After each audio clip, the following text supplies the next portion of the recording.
Hello friends, BSc की special class में आप सभी लोगों का एक बार फिर से मोस्ट वेलकम है। और आज के इस वीडियो के अंदर हम डिस्कस करेंगे बीएससी सेकंड ईयर जियोलॉजी का फर्स्ट सेमेस्टर है कोर डेटा। और इस सेमेस्टर से ऑलरेडी मैं कई सारी वीडियोस अपलोड कर चुका हूं। आप चैनल के अंदर जाएंगे, आपको प्लेलिस्ट मिल जाएगा या इसी वीडियो के डिस्क्रिप्शन बॉक्स में आपको एक लिंक मिलेगा। जैसे ही आप उस लिंक पर प्रेस करेंगे आप उस प्लेलिस्ट तक पहुँच जाएंगे। दोस्तों, इस सेमेस्टर से हम कवर कर चुके हैं फाइलम कोर डेटा के जनरल फीचर्स और euro core data, cephalo core data, इनके जनरल फीचर और क्लासिफिकेशन को हम कवर कर चुके हैं। और इसके बाद आप इसके अंदर एनिमल की स्टडी करते हैं, जैसे कि बेलेनोग्लोसस, ब्रैंकियोस्टोमा या एम्फियोक्सिस और हर्डमानिया की कुछ फिजियोलॉजी रह गई है जिसे हम धीरे धीरे कवर कर लेंगे। दोस्तों, आज की इस वीडियो के अंदर हम डिस्कस करेंगे हर्डमानिया के ब्लड वेस्कुलर सिस्टम को डिटेल में स्टडी करेंगे, क्योंकि ये क्वेश्चन काफ़ी ज़्यादा मोस्ट इंपॉर्टेंट है और लगभग हर यूनिवर्सिटी में हर साल रिपीट होता रहता है। तो ये क्वेश्चंस हर्डमानिया का जो डाइजेस्टिव सिस्टम है और ब्लड वेस्कुलर सिस्टम, ये काफ़ी मोस्ट इंपॉर्टेंट टॉपिक है जिसको हम अच्छे से डिटेल में स्टडी करेंगे और विद डायग्राम के साथ। दोस्तों, अगर आपने टेलीग्राम एप्लीकेशन डाउनलोड नहीं किया है, सबसे पहले आप टेलीग्राम एप्लीकेशन को डाउनलोड कीजिए। फिर उसके बाद वहाँ पर सर्च करेंगे बायोबुक टैग। बायोबुक टैग सर्च करने के बाद आपके पास, जैसे आप उस पर क्लिक करेंगे, आपके पास एक ऑप्शन आएगा ज्वाइन का। ठीक है, उस ज्वाइन का ऑप्शन वहाँ पर जैसे आप उस पर क्लिक करेंगे आप उस चैनल से जुड़ जाएंगे। तो सबसे पहले आप टेलीग्राम चैनल को ज्वाइन कर लीजिए, जिससे कि आपको पीडीएफ या नोट जो भी मैं अपलोड करता हूँ आप उसे इजीली रिसीव कर सकें। तो चलिए दोस्तों, स्टार्ट करते हैं हर्डमानिया के ब्लड वेस्कुलर सिस्टम के बारे में। तो चलिए दोस्तों, हेडिंग डाल लीजिए blood vascular system of Herdmania या फिर सर्कुलेटरी सिस्टम ऑफ हर्डमानिया। आज के इस वीडियो के अंदर हम हर्डमानिया के ब्लड वेस्कुलर सिस्टम को एकदम डिटेल में स्टडी करेंगे, क्योंकि एग्जाम पेपर में ये लॉन्ग क्वेश्चन में 7.5 नंबर या 10 नंबर में according to your examination pattern उसी में पूछा जाता है। दोस्तों, ये जो आप डायग्राम देख रहे हैं ये हर्डमानिया के ब्लड वेस्कुलर सिस्टम का डायग्राम है। और इस डायग्राम को आप कैसे बना सकते हैं इसके ऊपर मैं ऑलरेडी एक वीडियो बना चुका हूं। आप चैनल के अंदर जाएंगे, आपको प्लेलिस्ट मिल जाएगा या इसी वीडियो के डिस्क्रिप्शन बॉक्स में मैं आपको लिंक दे दूंगा, आप वहां पर जाकर भी देख सकते हैं, क्योंकि ये डायग्राम मोस्ट इंपॉर्टेंट है और ये क्वेश्चंस भी काफ़ी ज़्यादा मोस्ट इंपॉर्टेंट है, क्योंकि एग्जाम पेपर में ये बार बार रिपीट होता रहता है। तो इसलिए साथ साथ आपको नोट्स भी बनाना है और इसको अच्छे से समझना है। और ये दोनों डायग्राम इंपॉर्टेंट है एग्जाम पेपर के लिए, ध्यान रखना। तो चलिए स्टार्ट करते हैं। आज का हमारा टॉपिक है ब्लड वेस्कुलर सिस्टम या सर्कुलेटरी सिस्टम। एग्जाम पेपर में क्वेश्चन किस तरह से ये पूछा जा सकता है, describe the blood vascular system of Herdmania, या describe the circulatory system of Herdmania, या फिर describe the blood vascular system of sea squirts, क्योंकि हम हर्डमानिया को सी स्क्वाड्स के नाम से भी जानते हैं। तो इसे सी स्क्वाड्स के नाम से भी हम इसे जानते हैं और हर्डमानिया के नाम से भी जानते हैं। तो किसी भी तरीके से क्वेश्चंस आपसे पूछा जा सकता है, वहाँ पर आप कंफ्यूज मत होना। जैसे हमने देखा था कि एम्फियोक्सिस को हम लेंसोलेट, ब्रैंकियोस्टोमा के नाम से भी जानते हैं। तो उसके तीनों जो नाम हैं उन सभी को याद रखना, क्योंकि क्वेश्चन किसी भी तरीके से पूछा जा सकता है और आप कंफ्यूज हो सकते हैं। तो चलिए स्टार्ट करते हैं ब्लड वेस्कुलर सिस्टम को।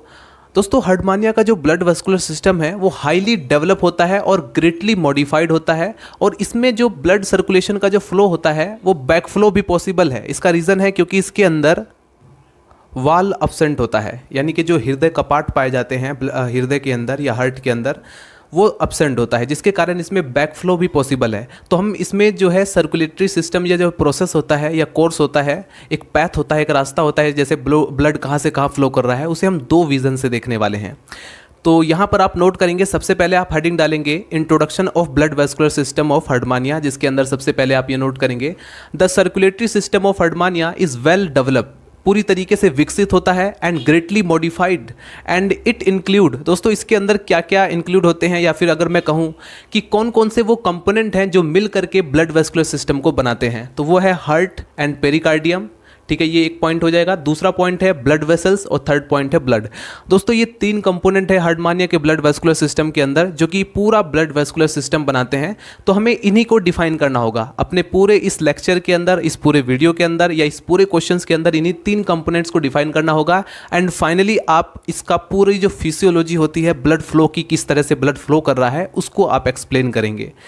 तो एक बात क्लियर हो चुकी है कि अभी हमें ये जो है सबसे पहले इन्हें डिफाइन करना है, हार्ट एंड पेरिकार्डियम को, फिर हम ब्लड वेसल्स को डिफाइन करेंगे, फिर ब्लड को, और फिर उसके बाद हम फिजियोलॉजी को कंप्लीट करेंगे। तो चलिए स्टार्ट करते हैं। सबसे पहले हम देखते हैं हार्ट एंड पेरिकार्डियम को।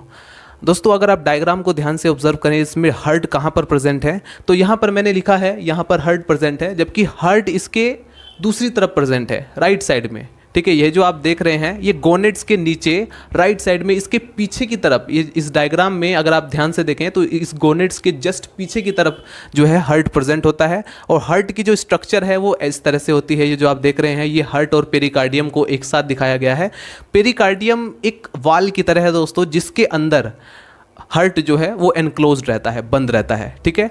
तो हार्ट जो होता है दोस्तों, इसके बारे में हम अलग अलग फीचर्स है, जैसे कि इसके अंदर वाल एब्सेंट होता है, ये नॉन कॉन्ट्रैक्टाइल होता है। तो यहाँ पर क्वेश्चन हमारे माइंड में उठेगा कि ब्लड कैसे पंप हो रहा है, फिर जब ये नॉन कॉन्ट्रैक्टाइल है तो ब्लड पंप कैसे कर रहा है। तो इसका रीज़न है दोस्तों, ये पियर शेप्ड का होता है, नाशपाती आकार का, और इस शेप की होने की वजह से इसके अंदर जो है ब्लड का पंप होता है। और वो किस तरह से होता है ये देखते हैं।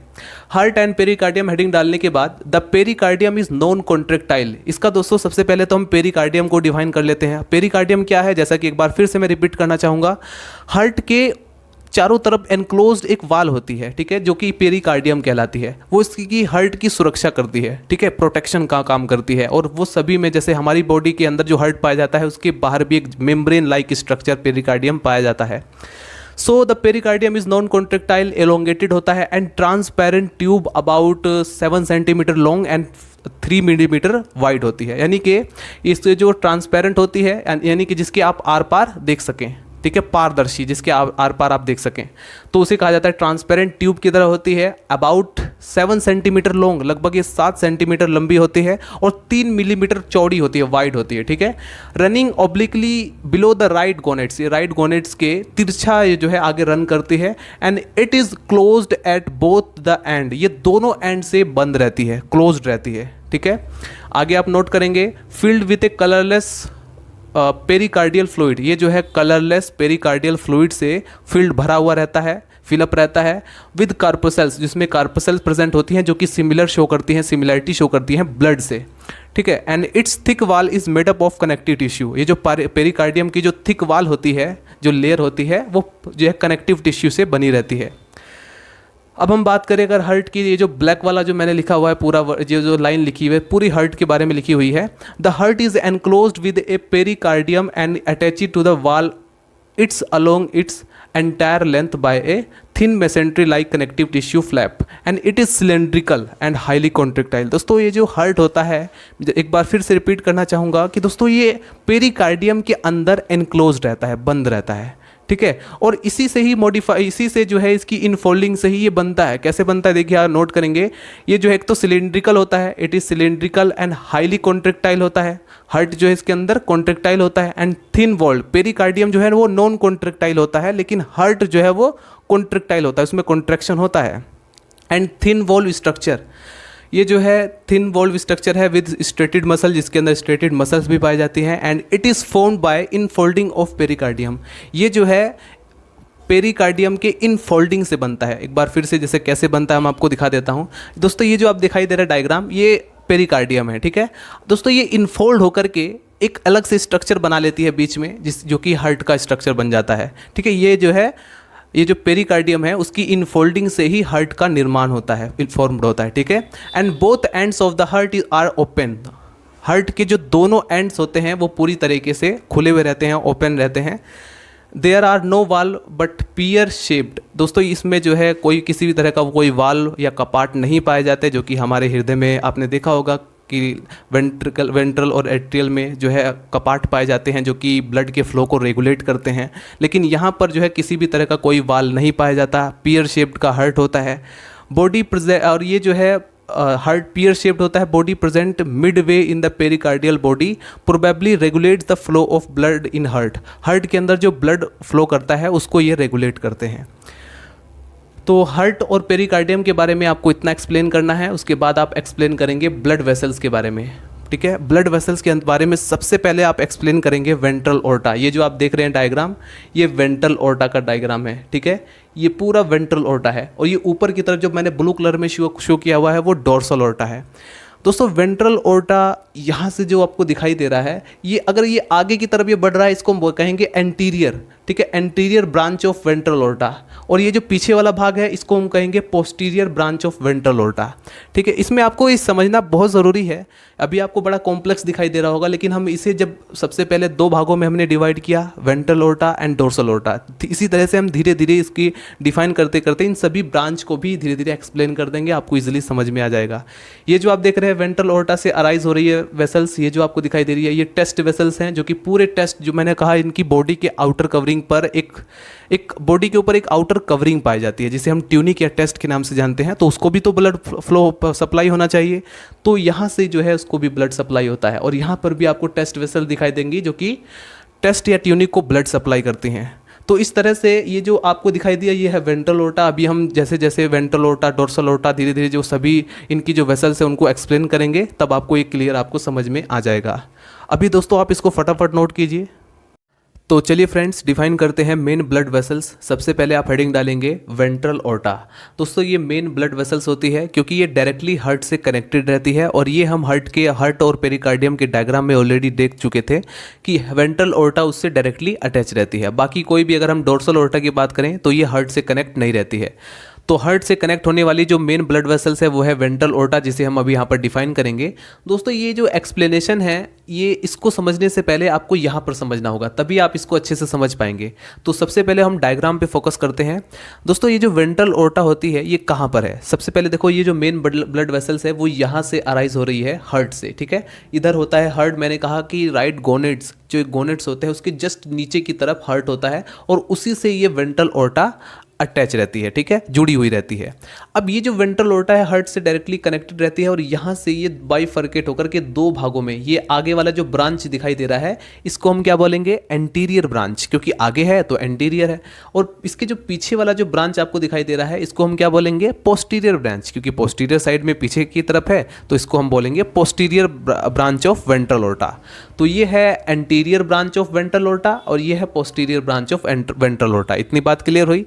अब दोस्तों अगर आप एक चीज और ऑब्जर्व करें तो इसी वेंट्रल ओर्टा से जस्ट नीचे की तरफ यहाँ पर एक और कनेक्शन आपको दिखाई देगा जो कि है वेंट्रल टेस्ट वेसल्स।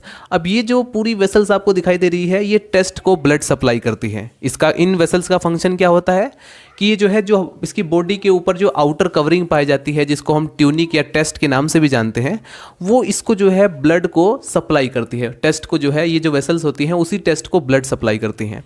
तो हमने क्या देखा कि यहाँ से वेंट्रल ओर्टा से ये सारी वेसल्स अराइज हुई हैं। अब और भी आप चीज़ें देखें, यहाँ पर ऑब्जर्व करें तो ये जो है इस ब्रेंकियल सैक में कई सारी ट्रांसवर्स वेसल्स भी आपको दिखाई देंगी, ठीक है। फिर आगे जाकर के आप देखेंगे कि ये जो है डायरेक्टली अटैच हो रही है दूसरी वाले डोर्सल ब्लड वेसल से, ठीक है, जो कि कनेक्ट हो रही है सब टेंटिकुलर, यहाँ पर सब टेंटिकुलर वेसल्स जो है ये डायरेक्टली कनेक्ट कर रही है किस चीज़ से? डोर्सल वेसल से। तो वेंट्रल वेसल्स को जो है कनेक्ट करने वाली पेरीफेरेंजियल वेसल्स, सब टेंटिकुलर वेसल्स, ये सब जो है, और ट्रांसवर्स वेसल्स, ये जो है डायरेक्टली जाकर के कनेक्ट कर रही हैं।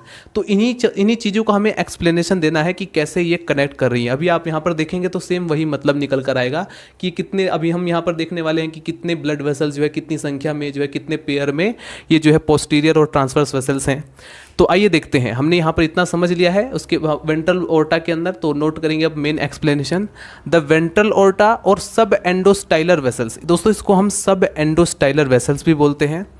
इज़ द लार्जेस्ट वेसल्स, ये जो है बहुत ही लार्जेस्ट, बड़ी यानी वेसल्स होती है पूरी बॉडी की, and arising from the ventral and of the heart, heart के वेंट्रल एंड से ये अराइज रहती है।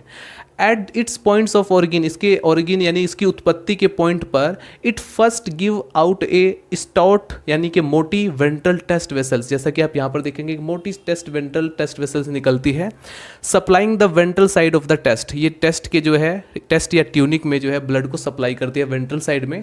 एंड देन बाइफर्केट, ये जो है बाइफर्केट होकर के यानी कि दो भागों में विभाजित होकर के into a anterior and posterior hypobranchial branch, ये जो है दो एंटीरियर और पोस्टीरियर हाइपोब्रेंकियल ब्रांच में डिवाइड होती है, running below the entire length of the endostyle, जो पूरे एंडोस्टाइल में जो पूरी तरीके से ये रन करती है, जो कि आप डायग्राम में भी देख सकते हैं।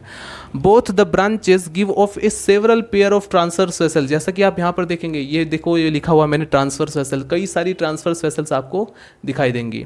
सो ये दोनों के दोनों जो ब्रांच होते हैं, जो एंटीरियर और पोस्टीरियर दोनों ब्रांच होती हैं, गिव ऑफ ए सेवरल यानी कि कई संख्या में पेयर्ड यानी कि जोड़ी में ट्रांसवर्स वेसल, जिनकी संख्या हो सकती है 40 से 56 pair, 40 to 56 pairs to the wall of the branchial sac में, और बिटवीन यानी कि बीच में, किसके बीच में? स्टिग्माटा के बीच में।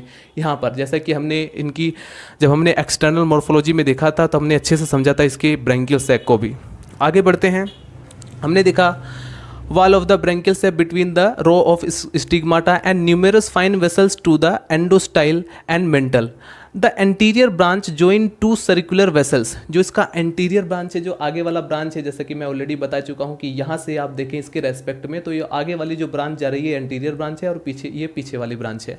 तो अगर आप इसकी एंटीरियर ब्रांच को ऑब्जर्व करें, the anterior branch join to circular vessels at the base of branchial siphon. Branchial siphon के सर्कुलर वेसल से यहाँ पर आप देखेंगे ये कनेक्ट हो रही है किस चीज़ से, अभी मैं आपको बताने वाला हूँ। नंबर फर्स्ट, ए पेरीफेरेंजियल ग्रूव, यानी कि यहाँ पर आप लगा सकते हैं पेरीफेरेंजियल वाल, जैसा कि आप यहाँ पर देखेंगे आगे चल करके पेरीफेरेंजियल वाल में जो है आगे जाकर के कनेक्ट कर रही है। दूसरा है सब टेंटिकुलर वेसल्स, ये जो आप देख रहे हैं ये है सब टेंटिकुलर वेसल जो कि कनेक्ट कर रही है डोर्सल ओर्टा से, ठीक है। तो वेंट्रल ओर्टा को डोर्सल ओर्टा से कनेक्ट करने वाली वेसल्स यहाँ पर आपको दिखाई देंगी।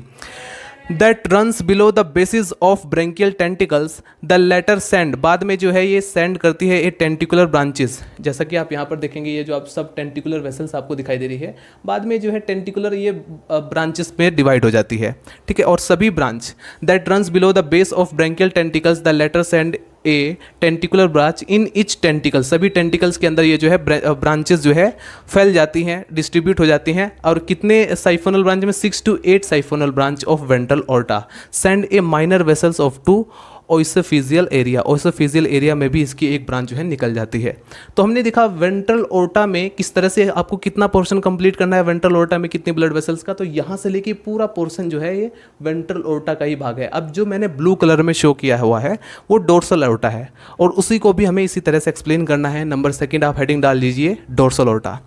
It is a state vessels, ये जो है मोटी बड़ी सी वेसल्स होती है एंड लाइंग मिड डोर्सली, एक तो मिड यानी कि मध्य में, बॉडी की इसकी जो मध्य जो मिडल पार्ट है वहाँ पर, और डोर्सली साइड में, यानी कि ये जो है मिड डोर्सल पार्ट्स में लाई करती है एक मोटी सी vessels just above the dorsal lamina, dorsal lamina से ऊपर की तरफ in the dorsal wall of the branchial sac and it is not connected to the heart, ये हार्ट से कनेक्टेड नहीं रहती but communicate with ventral vessels through a 5 to 7 pair transverse vessel. ये देख सकते हैं ये जो ट्रांसवर्स वेसल्स है इन्हीं से जो है ये वेंट्रल ओर्टा से कनेक्ट रहती है।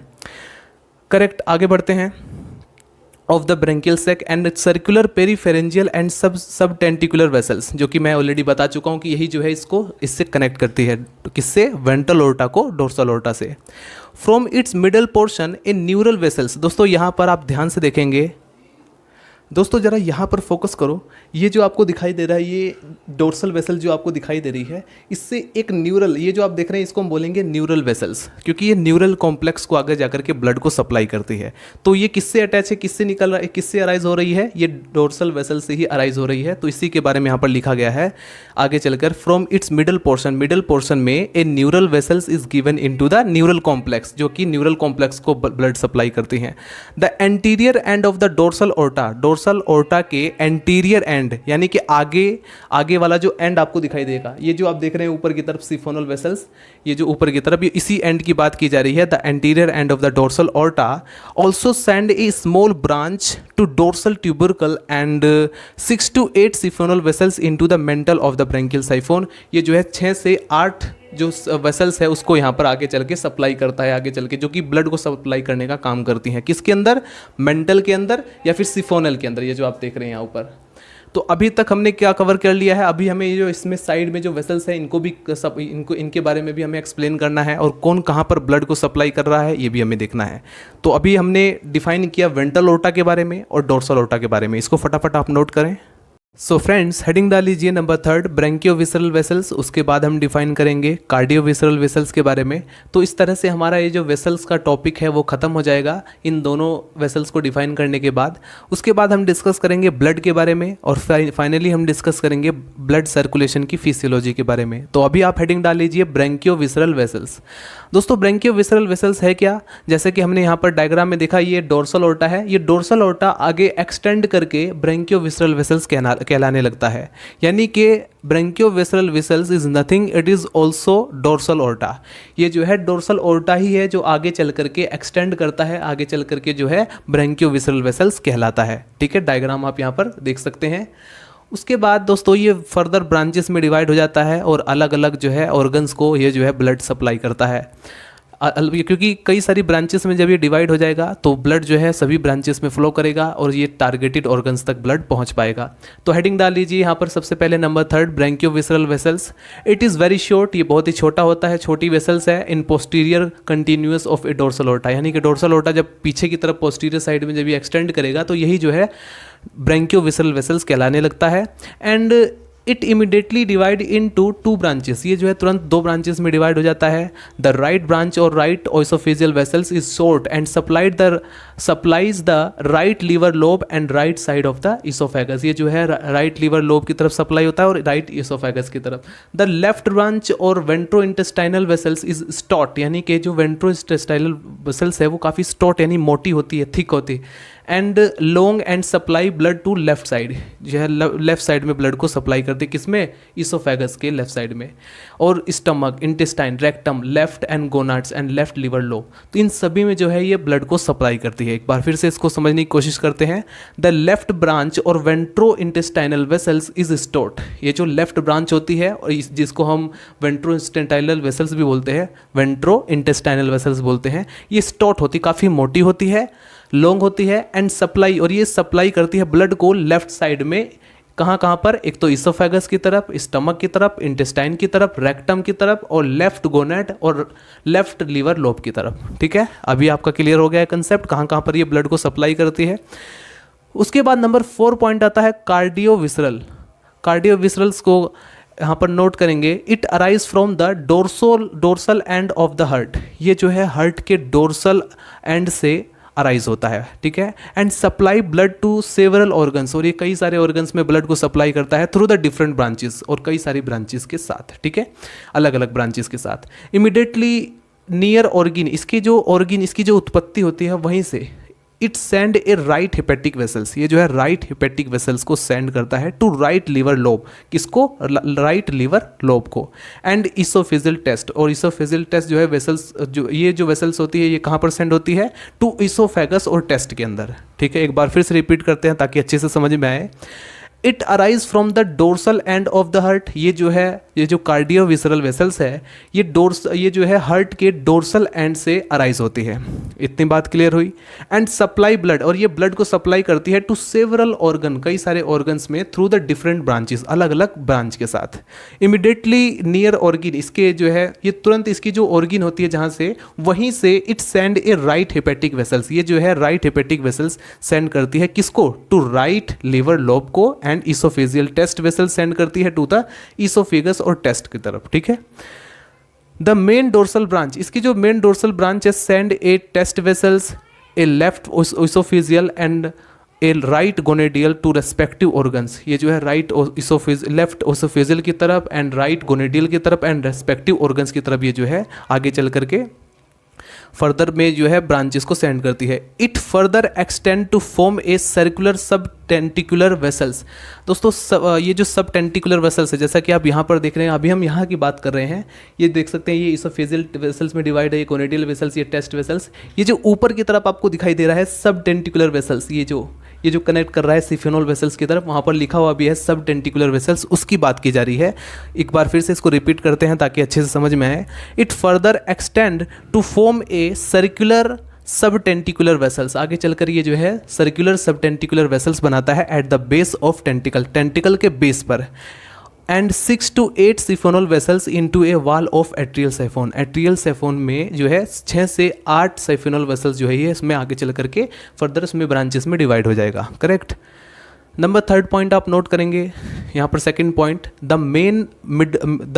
मेन मिडल ब्रांच और left gonadial vessels passes obliquely. यहाँ पर आप देखेंगे जो मेन ब्रांचेस है ये ओब्लिकली एकदम तिरछा गोनेड में पासेस हुआ है, ध्यान से आप देखेंगे एकदम तिरछा, ये जो बीच में आपको सेंटर में दिखाई दे रहा है गोनेड्स के, इसी की बात की जा रही है। द मेन मिडल ब्रांच और left gonadial vessels passes obliquely into the left gonad, ये लेफ्ट गोनॉड के अंदर। The main ventral branch soon divided into the dorso intestinal vessel to left liver lobe, stomach and intestine, ये आगे चल करके stomach में, liver में, intestine में जो है आगे चल करके सप्लाई हो जाता है। तो इस तरह से हमने देखा ब्रैंकियोविसरल वेसल्स, कार्डियोविसरल वेसल्स कैसे एक्सटेंड करती हैं इसकी कंप्लीट बॉडी में, अलग अलग ऑर्गन्स में। अब हम डिस्कस करते हैं इसके ब्लड के बारे में, फटाफट इसको नोट कीजिए। सो फ्रेंड्स फाइनली हेडिंग डाल लीजिए ब्लड। हर्डमानिया के अंदर जो ब्लड पाया जाता है वो हाईली रेडिश होता है, ट्रांसपेरेंट होता है and hypertonic to sea water, that means low concentration, and it contain a few colourless amoeboid leucocytes. इसके अंदर जो है फ्यू यानी कि कम संख्या में कलरलेस अमीबोइड ल्यूकोसाइड्स पाई जाती हैं और 6 से 7 तरह की कलर्ड कार्पोसेल्स पाई जाती हैं जिसमें न्यूक्लियस हो भी सकता है और नहीं भी, विद न्यूक्लियस और विदाउट न्यूक्लियस।